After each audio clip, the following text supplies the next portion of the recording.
नमन मंच। मैं सुशीला साहू विद्या रायगढ़ छत्तीसगढ़ से बदलाव मंच को नमन करती हूँ। माँ बिना पानी को नमन करती हूँ।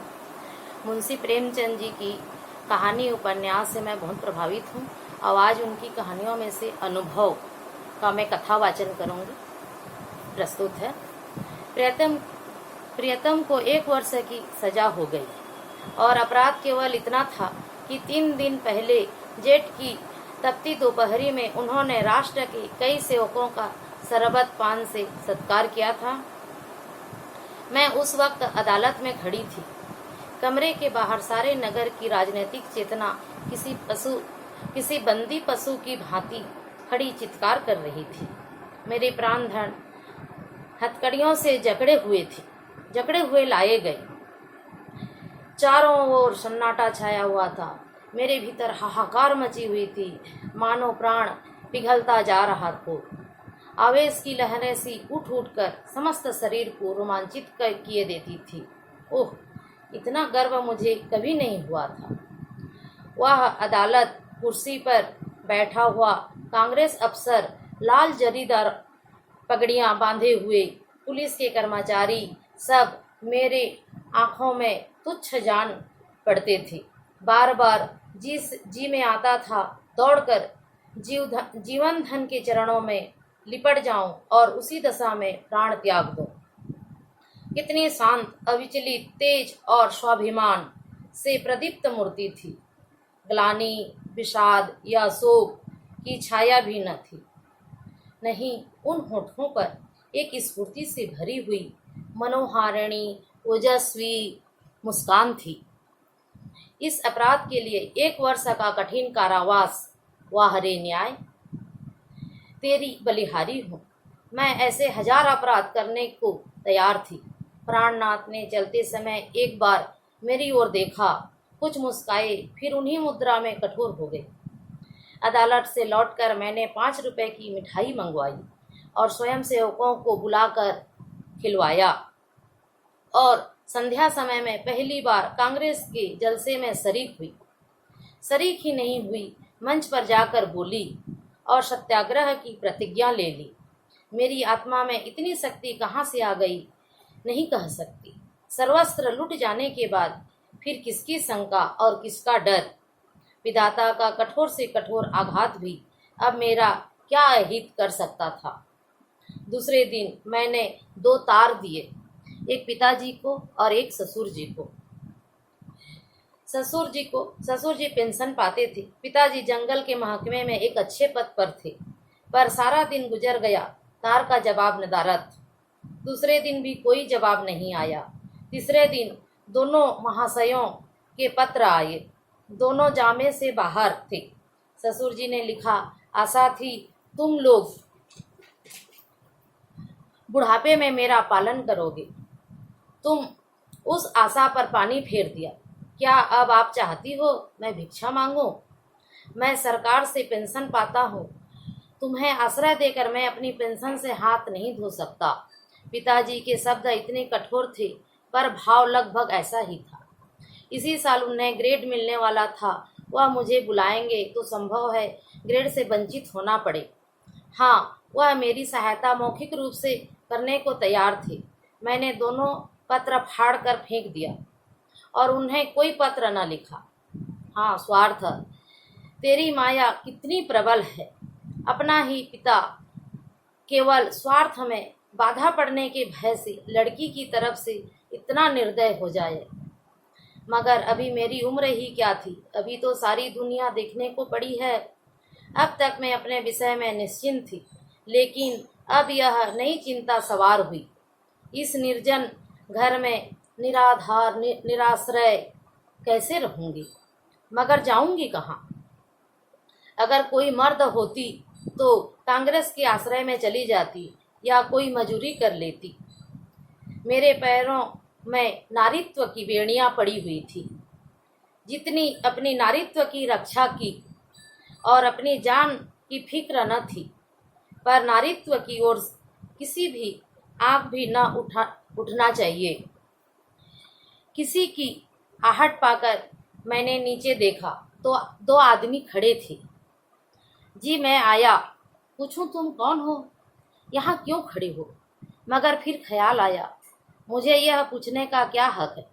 आम रास्ता है, जिसका जी चाहे खड़ा हो। पर मुझे खटका हो गया। उस शंका को किसी तरह दिल से न निकाल सकती थी। वह एक चिंगारी की भांति हृदय के अंदर समा गई। गर्मी से देह फूकी जाती थी, पर मैंने कमरे का द्वार भीतर से बंद कर लिया। घर में एक बड़ा सा चाकू था, उसे निकालकर सिरहाने रख लिया। वह शंका सामने बैठी घूरती हुई मालूम होती थी। किसी ने पुकारा, मेरे रोए खड़े हो गए। मैंने द्वार में कान लगाया, कोई मेरी कुंडी खटखटा रहा है। कलेजा धक धक करने लगा। वही दोनों बदमाश होंगे। क्यों कुंडी खटखटा रहे हैं? मुझसे क्या काम है? मुझे झुंझलाहट आ गई। मैंने द्वार खोला और छज्जे पर खड़ी होकर जोर से बोली, कौन कुंडी खटखटा रहा है? आवाज़ सुनकर मेरी शंका शांत हो गई। कितना ढांढस हो गया, कितना ढांढस हो गया। यह बाबू ज्ञानचंद थे। मेरे पति के मित्रों में इनसे ज़्यादा सज्जन कोई नहीं है। मैंने नीचे जाकर द्वार खोल दिया।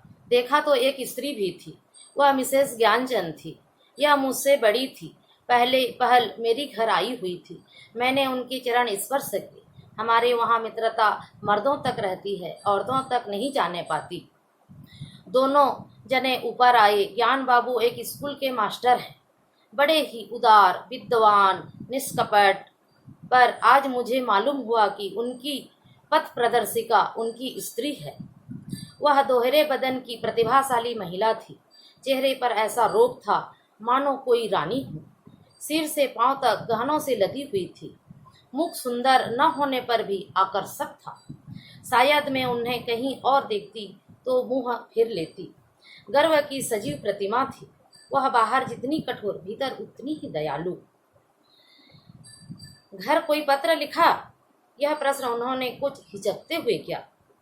मैंने कहा, हाँ लिखा था। कोई लेने आ रहा है? जी नहीं। न पिताजी अपने पास रखना चाहते हैं, न ससुर जी। तो फिर क्या? अभी तो यही पड़ी हूँ। तो मेरे घर क्यों नहीं चलती? अकेले तो इस घर में मैं न रहने दूंगी। खुफिया के दो आदमी इस वक्त भी डटे हुए हैं। मैं पहले ही समझ गई थी दोनों खुफिया के आदमी होंगे। ज्ञान बाबू ने पत्नी की ओर देखकर मानो उसकी आज्ञा से कहा, तो मैं जाकर तांगा ले आऊं?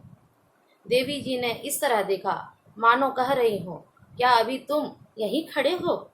मास्टर साहब चुपके से द्वार की ओर चले। ठहरो देवी जी, ठहरो। देवी जी बोली, मैं कै तांगे लाओगे? कै? मास्टर साहब घबरा गए। हाँ कै। एक तांगे पर 3 सवारियां ही बैठेंगी। संदूक, बिछावन, बर्तन, भाड़े क्या मेरे सिर पर जाएंगे? तो 2 ले आऊंगा। मास्टर जी डरते हुए बोले, एक तांगे पर कितना सामान भर दोगे? 2-3 ले आऊं? अरे ओ, जाओगे भी? जरा सी बात के लिए घंटा भर लगा दिया। कुछ मैं कहने न पाई थी कि ज्ञान बाबू चल दिए। मैंने सकुचाते हुए कहा, बहन तुम्हें मेरे जाने से कष्ट होगा। और देवी जी ने तीक्ष्ण स्वर में कहा, हाँ होगा तो अवश्य। तुम दोनों जून में 2-3 पाव भर आटा खाओगी। कमरे में एक कोने में अड्डा जमा लेगी। सिर में आने का तेल डालोगी। यह क्या थोड़ा थोड़ा कष्ट है? मैंने झेपते हुए कहा, आप तो बना रही हैं। देवी जी ने सहृदय भाव से कंधा पकड़कर कहा, जब तुम्हारे बाबूजी लौट आवे तो मुझे भी अपने घर मेहमान रख लेना। मेरा घाटा पूरा हो जाएगा। अब तो राजी हुई? चलो असबाब बांधो, खाट वाट कल मंगवा लेंगे। मैंने ऐसी सहृदय, उदार, मीठी बातें करने वाली स्त्री नहीं देखी। मैंने उनकी छोटी बहन होती तो शायद इससे अच्छी तरह से न रखती। चिंता या क्रोध को तो जैसे उन्होंने जीत लिया। सदैव उनके मुख पर मधुर विनोद खेला करता था। कोई लड़का वाला न था, पर मैंने उन्हें कभी दुखी नहीं देखा। ऊपर से काम के लिए एक लौंडा रख लिया था। भीतर का सारा काम खुद करती। इतना काम खाकर और इतनी मेहनत करके वह कैसे इतनी हिष्ट पुष्ट शरीर थी, मैं नहीं कह सकती। विश्राम तो जैसे उनके भाग्य में ही नहीं लिखा था। जेठ की भरी दोपहरी में न लेटती थी, न मुझे कुछ करने देती। इस पर जब देखो कुछ खिलाने की सिर पर सवार। मुझे यहाँ बस यही एक तकलीफ थी। मगर 8 ही दिन गुजरे थे कि एक दिन मैंने उन्हीं दोनों खुपियों को नीचे बैठा देखा। मेरा माथा ठनका। यह अभागे यहाँ भी मेरे पीछे पड़े हैं।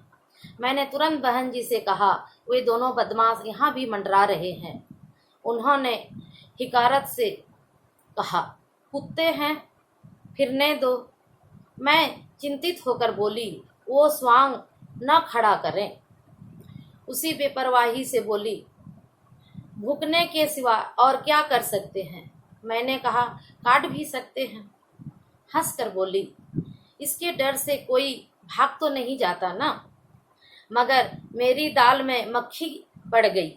बार बार छज्जे पर जाकर उन्हें टहलते देख आती। यह सब मेरे पीछे पड़े हैं। आखिर में नौकरशाही का क्या बिगाड़ सकती हूँ। मेरी सामर्थ्य ही क्या है। क्या यह सब इस तरह से मुझे यहाँ से भगाने पर तुले हैं। इससे उन्हें क्या मिलेगा। यही तो कि मारी मारी फिरूं।